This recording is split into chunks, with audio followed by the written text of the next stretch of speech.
بسم الله الرحمن الرحيم الحمد لله رب العالمين الصلاة والسلام على رسوله الأمين وعلى آله وأصحابه أجمعين وعلى من تبعهم بإحسان إلى يوم الدين وبعد அன்பார்ந்தவர்களே, அல்லாஹு ரப்புல் ஆலமீன் முஸ்லிமாகிய மக்களை மறுமை சிந்தனையோடு வாழக்கூடிய மக்களாக இருக்க வேண்டும், மறுமையை நினைவு கூர்ந்த வாழ்க்கையை வாழக்கூடிய மக்களாக அல்லாஹுடைய மக்கள், அல்லாஹுடைய முஸ்லிம்கள் இருக்க வேண்டும் என்கிற சட்டங்கள் நமக்கு இஸ்லாம்ல சொல்லி கொடுக்கப்பட்டிருக்கு. அதனாலதான் நம்முடைய ஈமானுடைய அடிப்படை அம்சங்களில் ஒரு அம்சமாக இருக்கிறது மறுமையின் மீது நம்பிக்கை கொள்வது. நபி நமக்கு நிறைய இடங்கள்ல சொல்லி காட்டுவாங்க, மறுமையை மறந்து வாழக்கூடாது. நமக்கு நம்முடைய மறுமையை எடுத்து காட்டக்கூடிய விஷயமாக நபி நமக்கு நிறைய விஷயங்களை சொல்லி கொடுத்துருக்காங்க. அது அழகான ஒண்ணு என்னன்னா, நபி சொல்லுவாங்க, கபரிஸ்தான்களை அடிக்கடி போய் சந்தியுங்க, கபறுகளை அடிக்கடி போய் பாருங்க. இந்த கபறுகளை பார்ப்பதுல உங்களுக்கு நிறைய படிப்பினைகள் கிடைக்கும். இந்த கபறுகளை பார்ப்பது, கபறுகளை சந்திப்பது, இதுதான் அரபியில ஜியாரத்துல் குபூர்னு சொல்லுவாங்க, கபறுகளை ஜியாரத்து செய்வது. ஆனா இன்னைக்கு நம்ம மக்கள் மத்தியில ஜியாரத்துன்னு பேரு சொன்னாலே வேற மாதிரி கொண்டு போயிடப்பட்டுச்சுல்ல, அது ஒரு வேற மாதிரியான ஒரு சடங்கு சம்பந்தமாக கொண்டு போகப்பட்டுருச்சு. அதுக்கும் இது இஸ்லாத்துக்கும் சம்பந்தமே கிடையாது. பொதுவா ஜியாரத்துல் குபூர்ன்ற வார்த்தையை பத்தி பொதுவான மக்கள் கிட்ட, அஹ்லு சுன்னா மக்கள் கிட்ட கேட்கும் பொழுது ஜியாரத்துல ஹராம் பிதாத்துன்னு சொல்லுவாங்க. இது நம்ம தெரிஞ்சு நமக்கு புரியுது, இந்த மாதிரியான அடிப்படையில ஜியாரத் பண்றது பிதாத்து தான். ஆனா பொதுவாக ஜியாரத்துன்றது பிதாத்துன்னு சொல்லக்கூடிய பழக்கம் நம்ம மக்கள் மத்தியில இருக்குது. இதை முதல்ல குறைச்சிக்கணும். நம்ம கிட்ட கேள்விகள் கேட்கும் பொழுது உடனே ஃபத்வாக்கள் நாம கொடுத்துடக்கூடாது. நமக்கு நல்லபடியா தெரியட்டும், இருந்தாலுமே கூட ஃபத்வா நம்ம கொடுக்க கூடாது. யாருக்கு இல்மு அதிகமா இருக்கோ அவங்க கிட்ட கை காட்டி விட்டுறலாம், நாம அல்லாஹ்க்கு தப்பிச்சுப்போம். நாம ஒண்ணு சொல்லி அது அவங்க தப்பா புரிஞ்சு அவங்க வேற மாதிரி கொண்டு போய் 10 பேர் சொல்லி கொடுத்தாங்கன்னா அல்லாஹ் கிட்ட நாமளும் மிக முக்கிய அம்சமா மாட்டி விடப்படுவோம், அல்லாஹ்க்கு கேள்வி வைக்கப்படுவோம். அன்பான வேண்டுகோள் என்னதுன்னா, எந்த விஷயங்கள் சம்பந்தமா நம்ம கிட்ட கேள்வி கேட்டாலும், யாரு கேட்டாலும், நமக்கு இல்மு இருந்தாலுமே சரி, அந்த இடத்துல எனக்கு சரியா தெரியல, தெரிஞ்சவங்க இருப்பாங்க, போய் கேட்டுக்கோங்க. ஒரு சில இடங்கள்ல ஹிக்மத்தாக போகக்கூடிய முறைகள்ல இது ஒண்ணு. இப்ப பேச்சுக்கு வரும் பொழுது நபி சொல்லி கொடுப்பாங்க, கபிரிஸ்தான்களை ஜியாரத்து பண்ணுங்க, கபறுகளை அடிக்கடி போய் சந்தியுங்க. நபி அழகா சொல்லி கொடுப்பாங்க. இஸ்லாத்துடைய ஆரம்ப கட்டத்துல கபறுகளை சந்திப்பது, கபறுகளை பார்ப்பது, ஜியாரத்து செய்யறது பொதுவாக தடுக்கப்பட்ட விஷயமா இருந்துச்சு. ஆண்கள் பெண்கள் எல்லோருக்குமே கபறுகளை பார்க்கிறதுக்கு அனுமதி கிடையாது. நபி ஒரு நாள் சொல்லுவாங்க, குந்து நஹைதுகுமன் ஜியாரத்தில் குபூர், கபறுகளை சந்திப்பதை விட்டு நான் அவங்க தடுத்துக்கிட்டு இருந்தேன், ஆனா இப்ப அப்படி கிடையாது. ஃபஸூருஹா, கபறுகளை நீங்க சந்தியுங்க, ஜியாரத்து செய்யுங்க, போய் பாருங்க. ஏன் சந்திக்க சொன்னாங்க?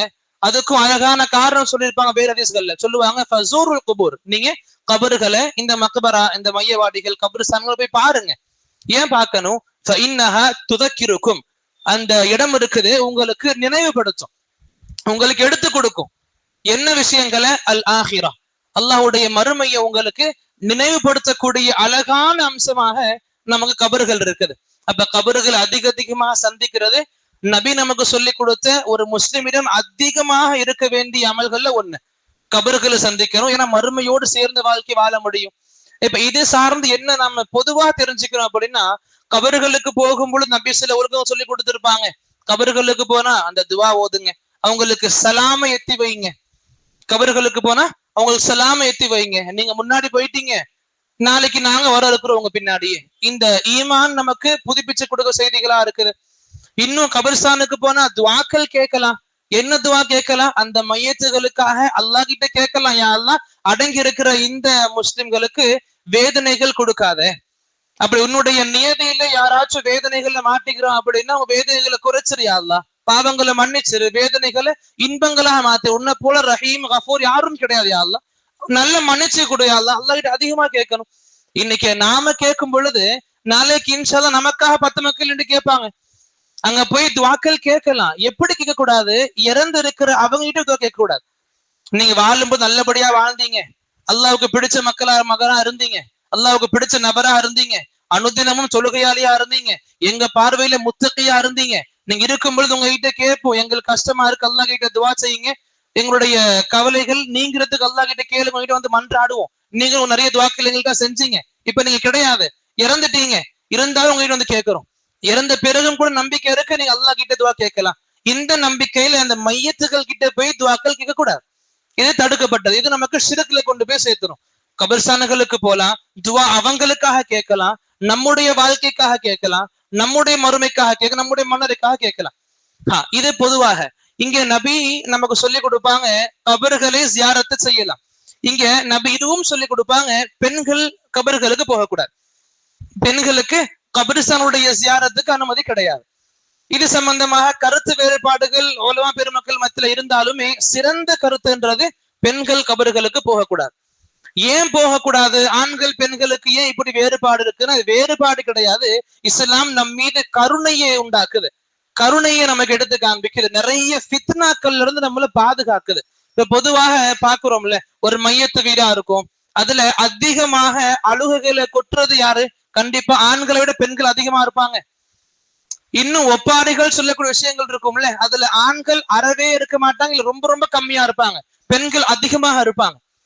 இல்லாத விஷயங்களை சொல்லி சொல்லி அழுவாங்க. இன்னைக்கு கிராமங்கள்ல எப்படி இருக்கு, அந்த ஒப்பாரிகளுக்குன்னு சில பெண்கள் இருக்கிறாங்க, அவங்களுக்கு காசு கொடுக்கப்படும், அவங்க வந்து ஒரு வேலையா பார்த்துட்டு வந்து அழுதுட்டு போவாங்க, லிஸ்ட் எழுதிப்பாங்க, இந்த விஷயம் இருக்கா சொல்லி அழுவணுமா சொல்லி அழுவாங்க, முடிச்சு காசு வாங்கிட்டு போயிடுவாங்க. அப்ப இந்த விஷயங்கள் பொதுவாக நடக்குது ஒண்ணு. இன்னொன்னு, இந்த விஷயங்கள் கபர்கள் நடக்கக்கூடாது.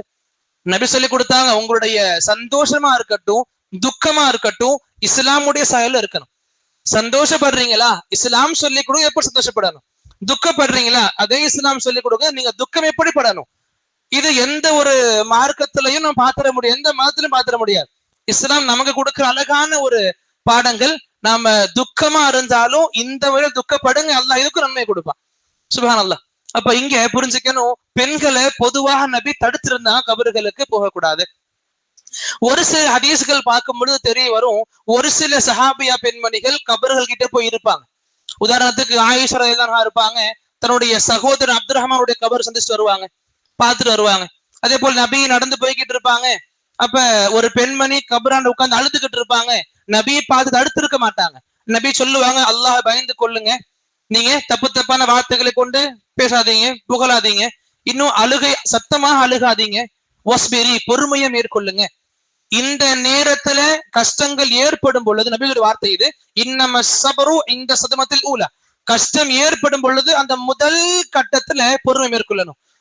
கஷ்டம் வந்த உடனே எல்லாத்தையும் கொட்டி தீர்த்துட்டு அதுக்கப்புறம் பொறுமையா இருக்கன்னா இந்த பொறுமை கிடையாது.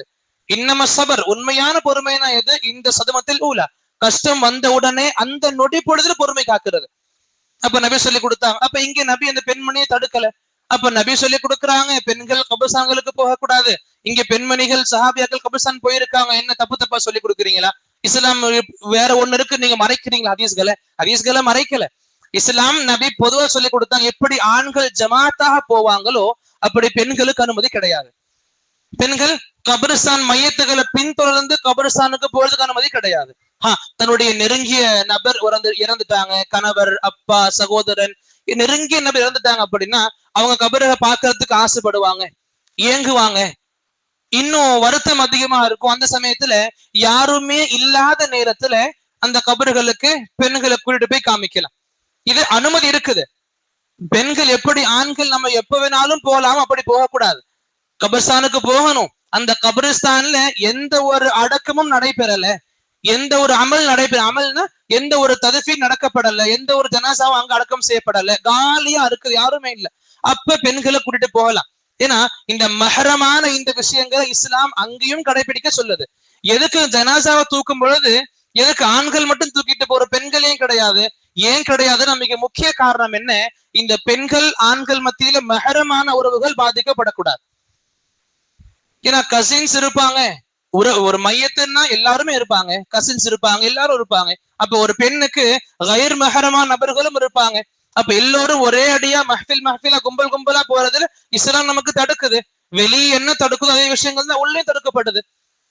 அப்ப இந்த விஷயங்கள் புரிஞ்சுக்கணும்.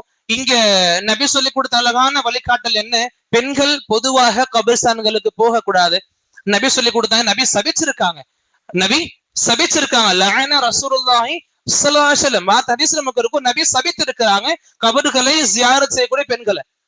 எங்க கும்பல் கும்பலா போறது, கபர்கள்ல போய் தப்பான விஷயங்கள் பண்றது, கத்தி கத்தி அழுகுறது, இந்த விஷயங்கள் பண்ற எல்லா பெண்களுக்கும் நபியுடைய சாபம் ஒரு மிகப்பெரிய எச்சரிக்கையா இருக்குது. மத்த ஒரு சில அனுமதிகள் இருக்கு, ரொம்ப முடியல, நெருங்கி அப்பா நெருங்கிய உறவா இருக்காங்க, அவங்க சந்திக்க போறோம் பார்க்க போறோம், பிரச்சனை கிடையாது இன்ஷா அல்லாஹ். என்ன கண்டிஷன், யாருமே இல்லாம இருக்கணும் கபர்கள்ல. அது ஒண்ணு புரிஞ்சுக்கணும்.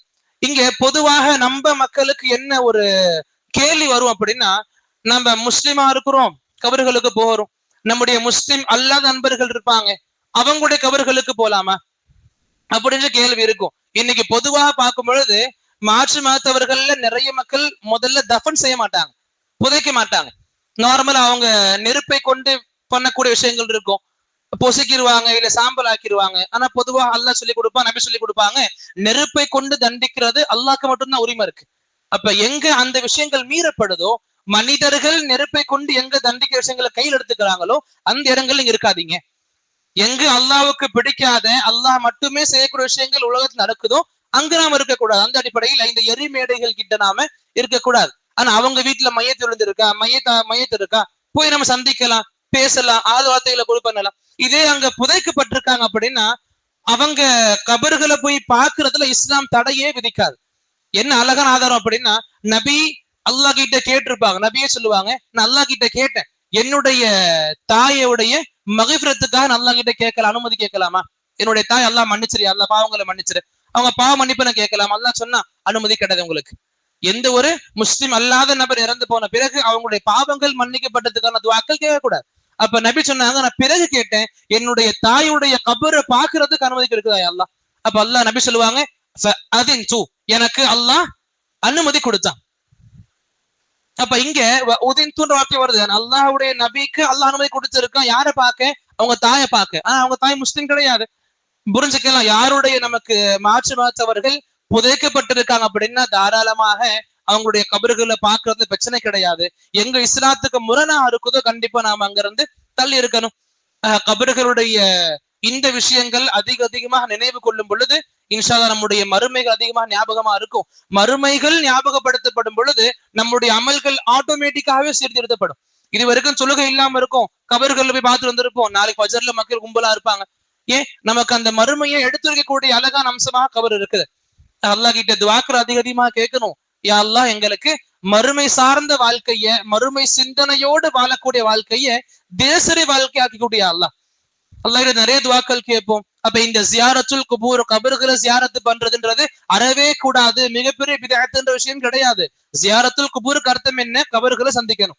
அப்ப இந்த அடிப்படையில புரிஞ்சுக்கணும். இன்னும் கடைசியாக நம்முடைய இல்மு ரீதியா எது கொஞ்சம் குறைபாடுள்ள விஷயமா இருக்குதோ மக்கள் கேட்கும் பொழுது நம்ம முன் வந்து ஃபத்வா கொடுத்துடக்கூடாது, முயலக்கூடாது. யாருக்கு இல்மு இருக்குதோ அவங்க கிட்ட போய் கேளுங்க, அட்ரஸ் பண்ணி விடணும் இன்ஷா அல்லாஹ்.